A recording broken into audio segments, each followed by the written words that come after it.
El sacerdocio de los creyentes. Sermón predicado la noche del domingo 28 de agosto de 1864 por Charles Haddon Spurgeon. Sacerdocio santo. Primera de Pedro, capítulo 2 y versículo 5. En esta epístola Pedro está hablando de los santos esparcidos en todo el mundo. Y enseñando por el Espíritu Santo dice de ellos que constituían un sacerdocio santo. No está hablando acerca de ministros, no se está refiriendo a un cierto número de hombres que han pasado a través de diversos grados de funciones y están por ello calificados para usar sotanas de un cierto color. Antes bien, está hablando de todo creyente y llama a cada santo un miembro de un sacerdocio santo. Cada María y cada Juan, cada doncella campesina y cada trabajador que pone su mano en el arado, cada siervo de Dios en cada capacidad, es un miembro de este sacerdocio santo. Al menos eso dice Pedro, y Pedro no estaba equivocado, pues hablaba conforme era inspirado por el Espíritu Santo. Por 10,000ª vez hemos de declarar nuestra propia convicción solemne de que es tiempo de que Inglaterra despierte y censure solemnemente la superchería sacerdotal que pareciera estar aumentando en nuestro medio. Ningún hombre tiene ningún derecho de llamarse en cualquier sentido exclusivo un sacerdote. Cuando tomo el libro de la oración común y leo, entonces el sacerdote dirá: lo cierro de nuevo con detestación. Y si fuese el mejor libro humano impreso jamás, y no contuviera ningún otro disparate u error, pero si se aventurara a llamar a cualquier clase de hombres sacerdotes, yo lo denunciaría por estar manchado de doctrina católica romana. Cristo es el único sacerdote que puede ofrecer sacrificio para la expiación del pecado. Él es el apóstol y sumo sacerdote de nuestra profesión. Pero hay otro sacerdocio, uno de ofrecimiento de oraciones y alabanzas, y este no me pertenece porque yo sea un ministro, ni le pertenece a cualquier número de hombres que sean llamados reverendo o muy reverendo o reverendísimo,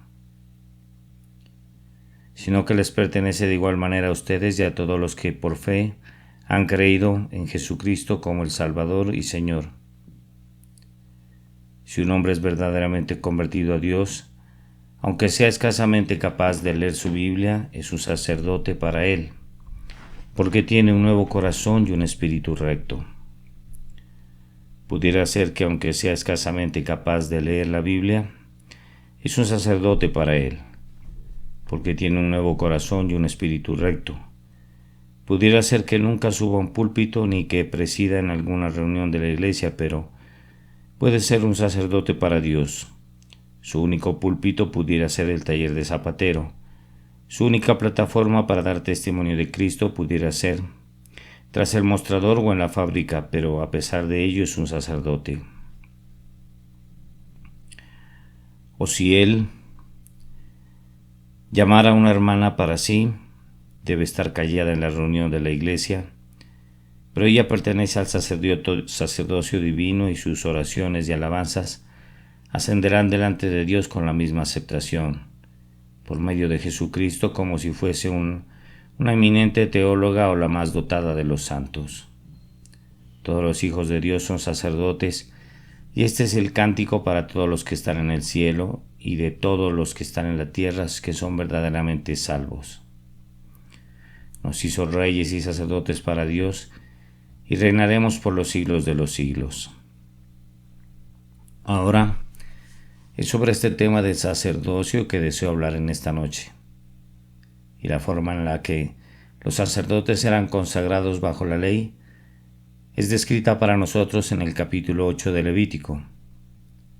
Entonces, yo los invito a que busquemos y consideremos el tema según es expuesto allí, pues ciertamente la forma en que los hijos de Aarón eran ordenados para su sacerdocio terrenal y temporal Es ricamente sugerente e intencionalmente típico de la manera en que Dios llama a todo su pueblo a su santo sacerdocio. Al considerar este capítulo encontramos que uno de los primeros pasos con relación a la ordenación de Aarón y de sus hijos para su sacerdocio era que eran lavados.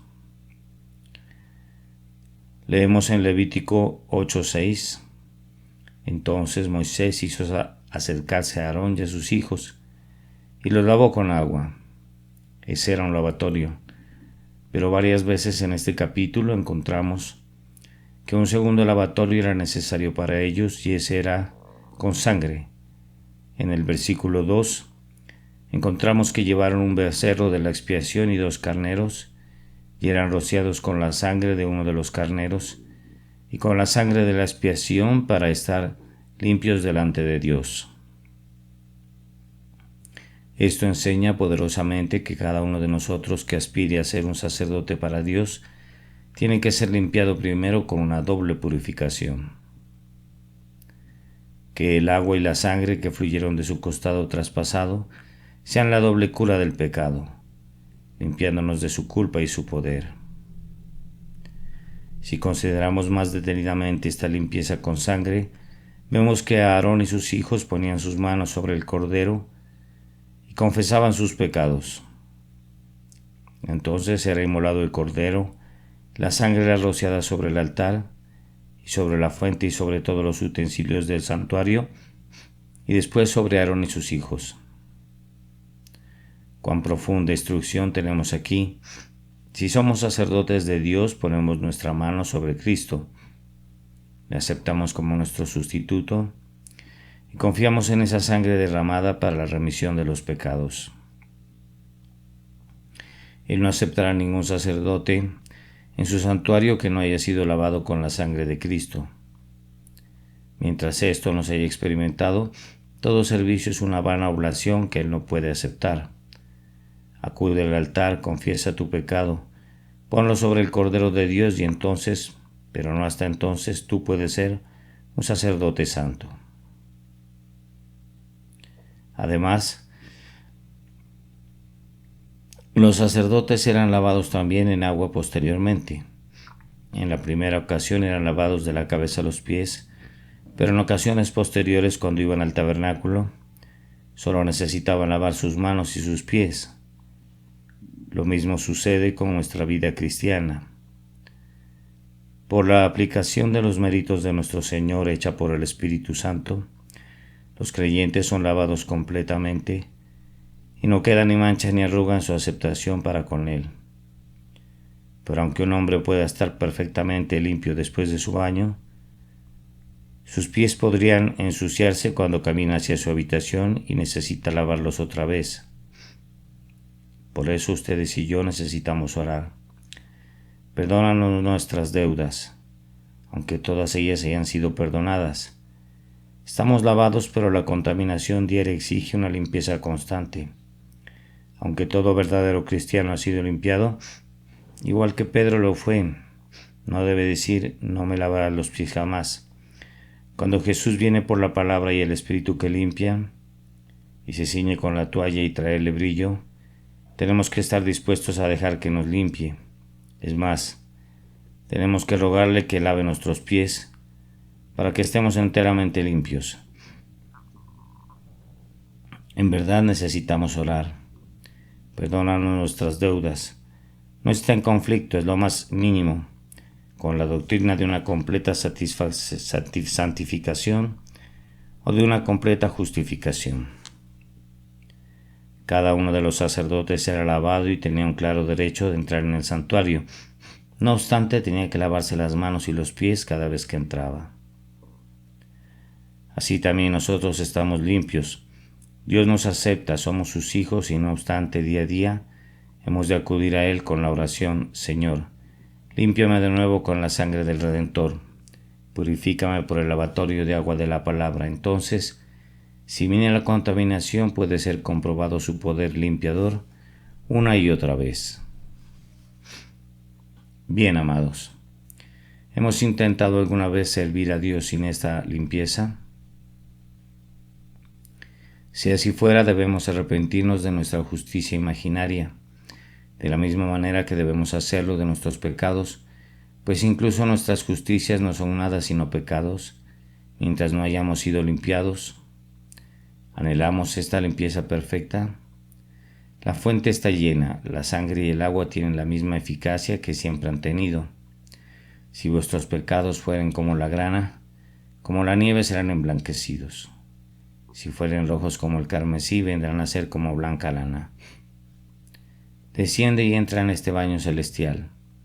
Confía en que Cristo te salva y siendo limpiado por Él, tú serás por siempre un miembro de este sacerdocio santo. Refiriéndonos otra vez al Levítico 8, vemos que el segundo paso en el ordenamiento del sacerdocio era que estaban vestidos divinamente. Por limpios que estuvieran, tenían que estar vestidos apropiadamente, o no podían presentarse delante del Señor. Se nos ha dado una lista de las vestiduras y encontramos que Aarón, como sumo sacerdote, estaba vestido suntuosamente, mas no así sus hijos. En el versículo 13 se nos informa que tenían túnicas y cintos y tiaras. Demos una mirada a cada uno de estos, pues están cargados de significación espiritual. La túnica es una vestidura sacerdotal. Todos los que ministraban ante el altar se ponían un efod, una túnica que colgaba de los hombros, generalmente de una sola pieza, de un solo tejido de arriba a abajo, semejante a la que usaba el Señor Jesús. Así todo creyente debe vestirse con la justicia imputada de Jesús, que nos es dada en nuestra conversión.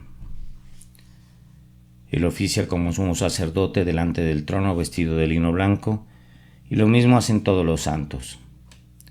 Porque el lino fino es las acciones justas de los santos. Dice Juan en el Apocalipsis: ahora nosotros no tenemos ninguna justicia propia, pero la voz del cielo dice: yo te aconsejo que de mí compres vestiduras blancas para vestirte. Nosotros venimos a Cristo tal como somos y Él nos viste con su justicia, activa y pasiva. Y este es el efod con el que ministramos para Dios.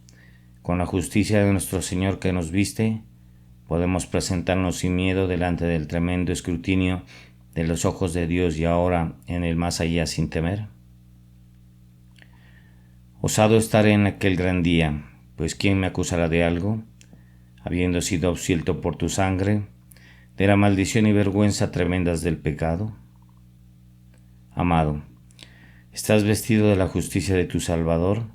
Entonces pasa al frente y oficia como su sacerdote. Después del efod venía el cinto.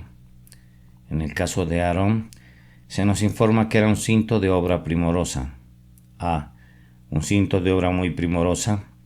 Cuán incomparable, cuán maravilloso es el cinto que ciñe los lomos de Cristo. Él ciñe su cintura con un cinto de oro. Su fidelidad, su verdad, su amor, cada uno de sus atributos de excelencia combinados, constituyen este cinto de obra primorosa que ciñe el efod. Pero todos los demás sacerdotes verdaderos tienen su cinto. Ustedes y yo, si somos llamados a este santo oficio, hemos de ceñir nuestros lomos, estando siempre listos para obedecer al instante el mandato de Dios y deleitarnos en su servicio. Los orientales usaban vestidos sueltos y cuando estos vestidos se desplegaban, no podían darse prisa en sus actividades. Por eso usaban el cinto para recoger sus túnicas y para estar preparados para alguna labor especial o conflicto o lucha. Así, todo sacerdote de Cristo debe usar su cinto de fidelidad. Hay un mundo impío que siempre está en actitud vigilante. Tengan cuidado, estén alerta. El pecado que tan fácilmente nos asedia podría echarles una zancadilla. Asegúrense de estar bien preparados, de tal manera que si el enemigo viene súbitamente, puedan enfrentarlo con valor o si un mensaje les llegara de su Señor, puedan cumplirlo con diligencia. Otra parte de las vestiduras del sacerdote se llama la tiara, literalmente el turbante. Esto era, así se nos dice, para honra y hermosura. Ciertamente nuestro Señor ha puesto en su pueblo su propia gloria y hermosura. No somos simplemente aceptables, sino amados, no pasables, sino admirables. No simplemente no hemos de ser condenados, sino que estamos llenos de belleza impartida. Jesús le dice a toda alma salvada: prendiste mi corazón, hermana, esposa mía, has aplazado mi corazón con uno de tus ojos, con una gargantilla de tu cuello. Jesús se enamora de tal manera de su propia imagen en cada alma salvada que su corazón es cautivado. Aquí están la honra y la hermosura con las que nos han investido. Todo creyente es considerado por Dios como si fuese Cristo. Cristo tomó tu lugar y fue maldecido por ti. Tú tomas el lugar de Cristo y a pesar de todas las blasfemias, de todas las rebeldías, de todas las durezas que puedas sentir por dentro, si tú estás verdaderamente en Cristo, estás vestido de tal manera que la honra y la hermosura que son divinas son tuyas. Los sacerdotes no solo eran lavados, sino también vestidos. Alma mía, qué gozo es este. Pondéralo hasta el punto que te domine y te cautive.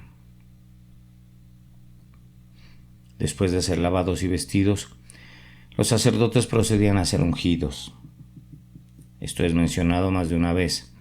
La cabeza de Aarón era ungida con el santo óleo hasta deslizarse en la falda de su ropa. Así Jesús fue ungido sin medida por el Espíritu Santo. Los otros sacerdotes eran tocados también con el óleo, eran rociados con él.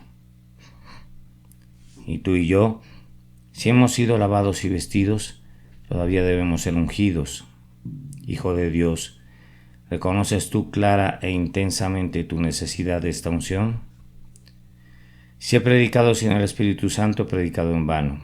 Si he acudido a mi cámara de oración, sin importar cuán sincero deseara ser, he orado en vano.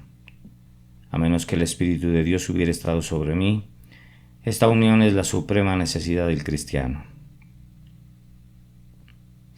El apreciado Joseph Irons solía decir muy a menudo cuando subía al púlpito: «Oh, anhelamos una unción de lo alto».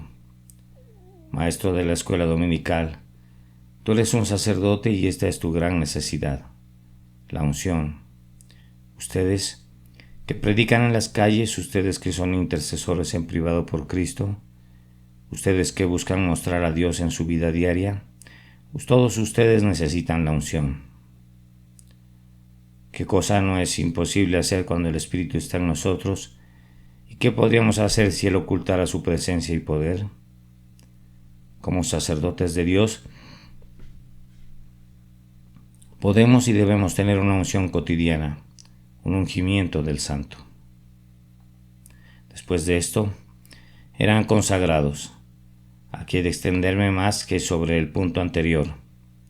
Esta escogencia para la función y la obra sacerdotal era sumamente notable.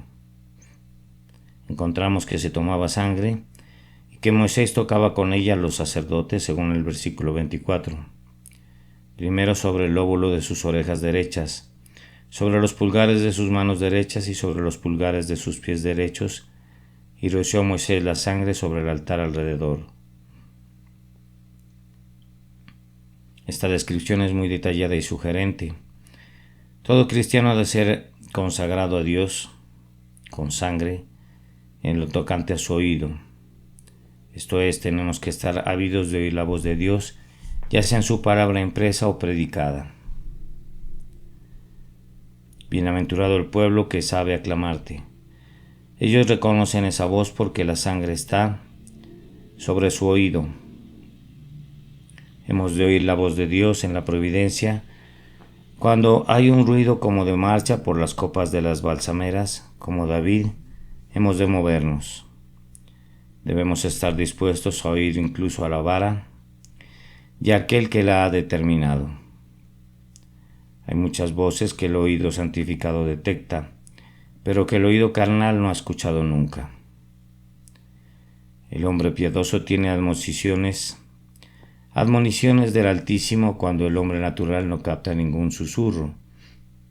Oír siempre el silbo apacible y delicado es la audición que deberíamos desear. Así también, con relación al hombre deberíamos oír su miseria y sentir por ella, oír su pecado y pedirle a Dios su pleno perdón, como lo hizo Jesús. Sin embargo, por otro lado hay algunos sonidos que el oído así consagrado no debe oír. Hemos de ser sordos a las insinuaciones de la suspicacia, la difamación de la calumnia. Hay un insulto intencionado para muchos que de otra manera nos hubiera provocado y enfadado. Que podamos sentir siempre que así como había sangre sobre la oreja del sacerdote, así todos nuestros poderes receptivos deben ser consagrados a Dios.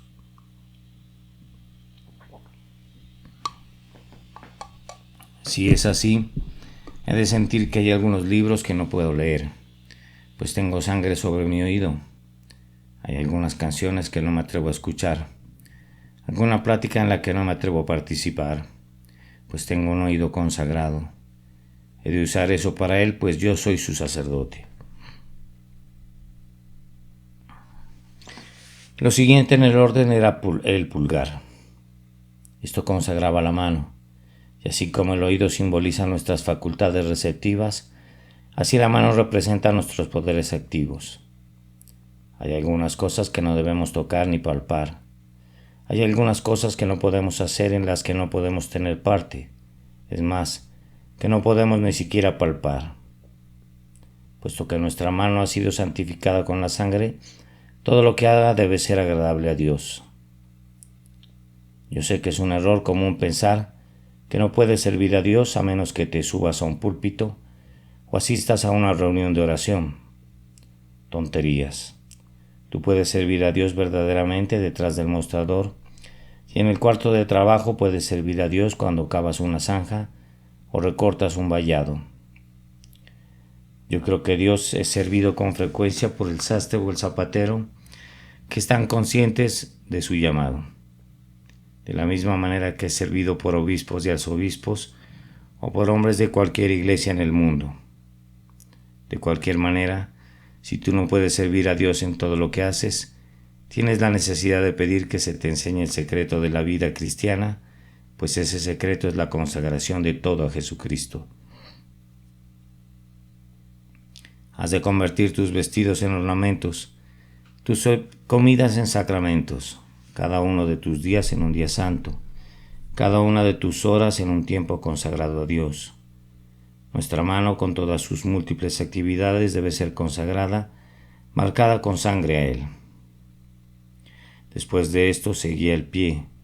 La sangre era puesta sobre el pulgar del pie derecho, de forma que los pies eran apartados para Dios. Estas piernas nuestras solían llevarnos a los teatros. Podíamos correr lo suficiente rápido calle abajo con ellos.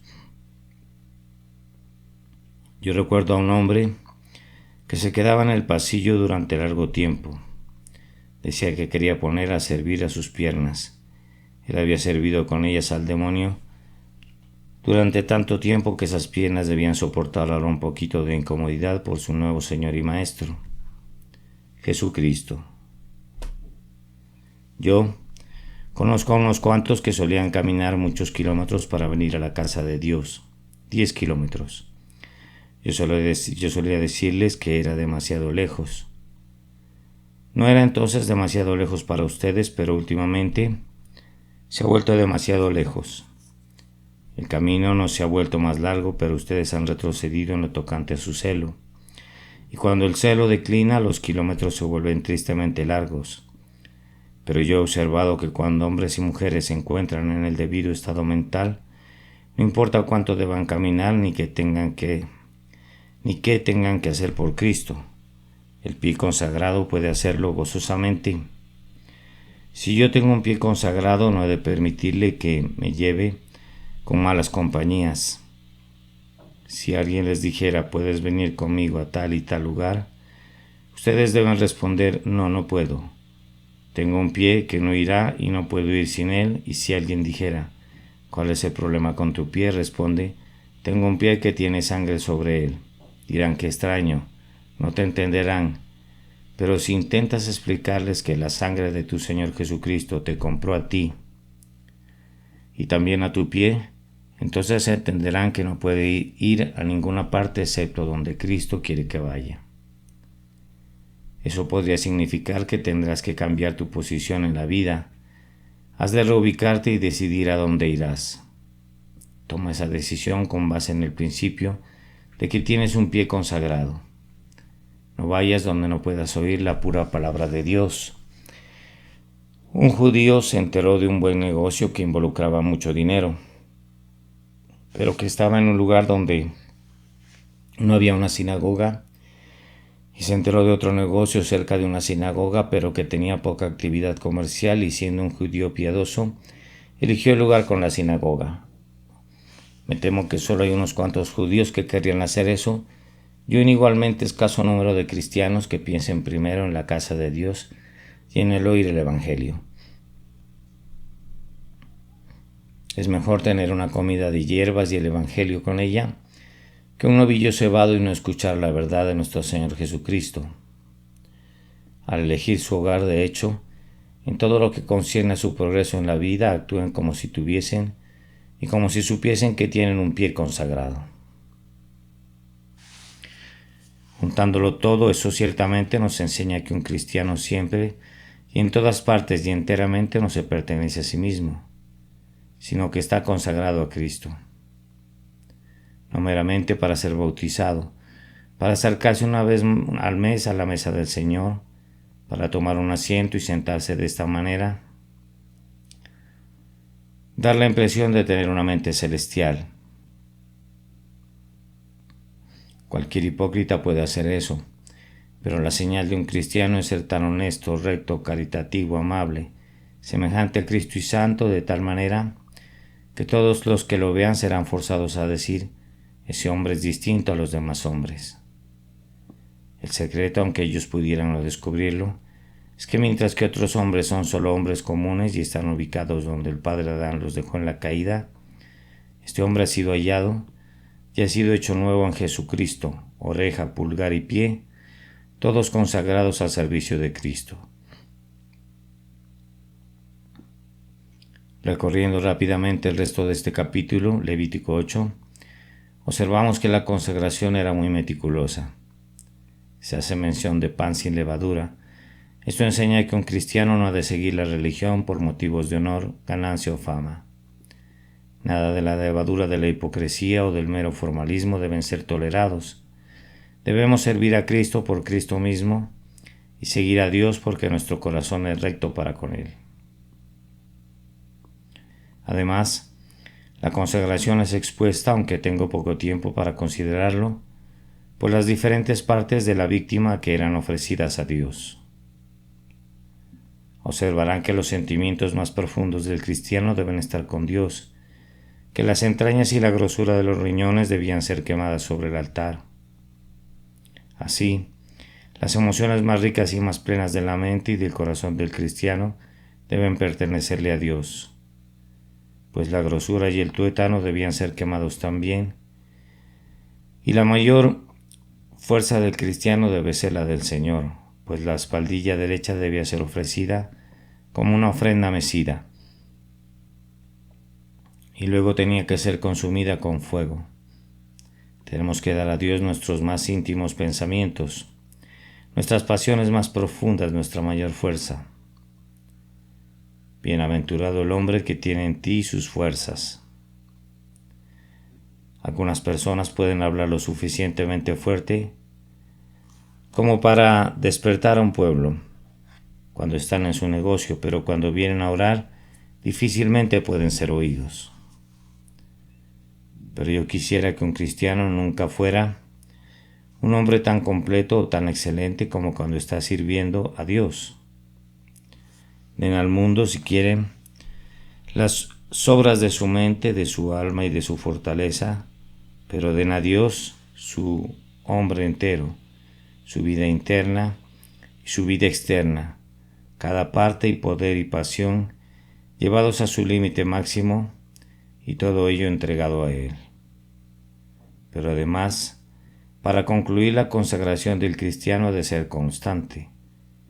Este notable capítulo me ha interesado grandemente al observar que estos sacerdotes debían estar oficiando durante una semana entera en el tabernáculo.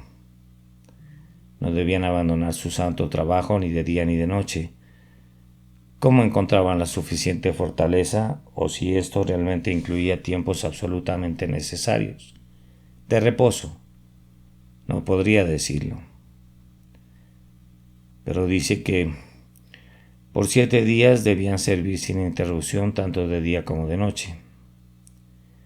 Entonces, el sacerdocio cristiano debe ser perpetuo. No debemos cesar de servir a Dios. Ustedes han oído acerca de uno que estaba tan enamorado que en verdad comía y bebía y dormía por el ser amado. Así el cristiano debe hacerlo todo para la gloria de Dios. Dirá alguien, ¿puedes hacer eso? ¿Acaso hemos de seguir a los monjes católicos y entrar a un monasterio? No, no tengo ninguna duda de que hacen bien en rasurarse sus cabezas. Hay probablemente una gran necesidad para ello, pero a menos que nos volvamos dementes, no hay necesidad de que imitemos su ejemplo. El cristiano no ha de encerrarse y convertirse en un eremita y pensar que por eso él puede cultivar la santidad.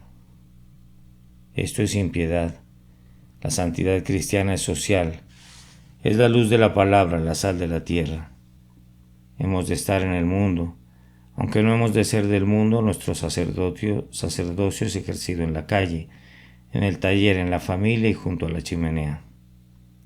De día y de noche hemos de ofrecer oraciones y alabanzas y acciones de gracias a Dios y así ser un sacerdote perpetuamente.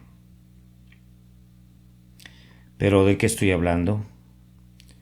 Hay algunas personas aquí que nunca han sido sacerdotes para Dios todavía. ¿Qué han estado haciendo hoy?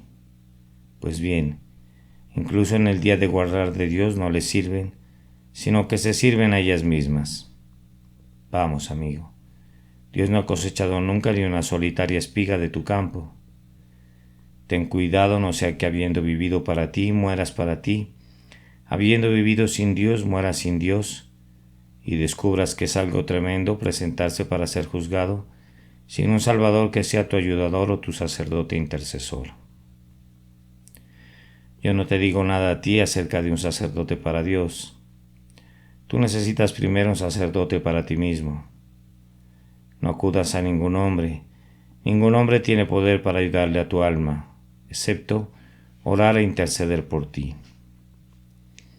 El poder salvador y perdonador radica únicamente en Jesucristo. Míralo a Él. Confía en su sacrificio. Él resucitó, Él ascendió. Él está a la diestra de Dios. Hay vida en una mirada a Él. Mira, confía, y entonces serás lavado, vestido, ungido, consagrado, y así servirás a Dios. Pero tu primera ocupación es ir a Cristo. Oh, que Cristo venga a ti y te salve ahora, y Él recibirá de nosotros la gloria del mundo sin fin. Amén. El sacerdocio de los creyentes.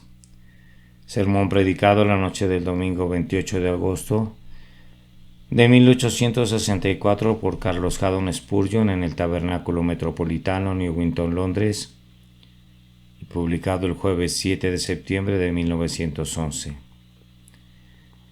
Sacerdocio Santo. Primera de Pedro, capítulo 2 y versículo 5.